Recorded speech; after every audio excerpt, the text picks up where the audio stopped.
Carl Groves with Disability Consulting. I want to talk to you today about what is Social Security Disability. There's two titles. You don't need to know about the titles, but there is SSDI, which is basically the earnings that you pay in to Social Security and that you expect to get when you retire.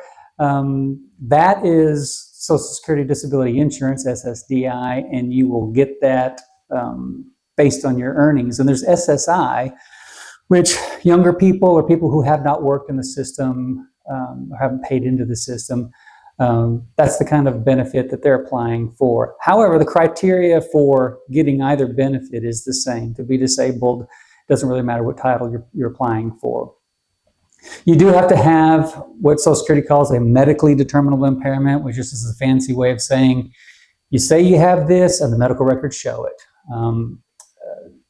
You have degenerative disc disease in your back.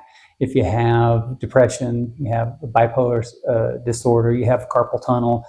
The medical records have to show that for you to say that you're disabled from it. You can't really just say that you're disabled and there's no evidence to actually support the impairment that you're saying that you have.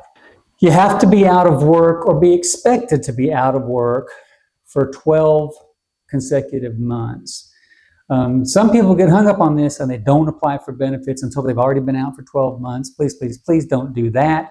That does not benefit you at all. In fact, if you have an impairment that your doctor has said, this is going to take some time for you to get better, or if he basically says, I don't know if you're going to get better, you go ahead and apply because the law is you have to be out of work for 12 consecutive months, or you have to be expected to be out of work for 12 consecutive months. It's like somebody who's had their third or fourth heart attack. It'd be foolish for you to wait, for 12 months to see if you get better. If you've had your third or fourth heart attack, go ahead and apply. And Social Security can actually issue a decision before that 12 months is up. The length of time that it takes when you're applying, it varies, but it doesn't vary enough for me to go into great detail about that. Just say for an initial decision, and we'll go over the levels of decisions, but for an initial decision, nationwide right now, they're running about 8 months. To get a reconsideration, which is the next step, if you appeal it, another 6 to 8 months. To get a hearing, and usually that's where a representative is most crucially needed, that's probably going to be 12 to 18 months. And then there are some other levels, and we'll talk about it a little bit later, but it's not a quick process.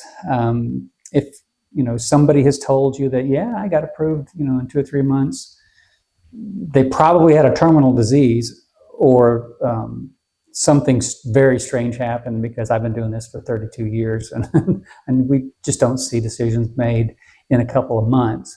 For a free case review, click on the link in the description or give us a call at 877-204-8159.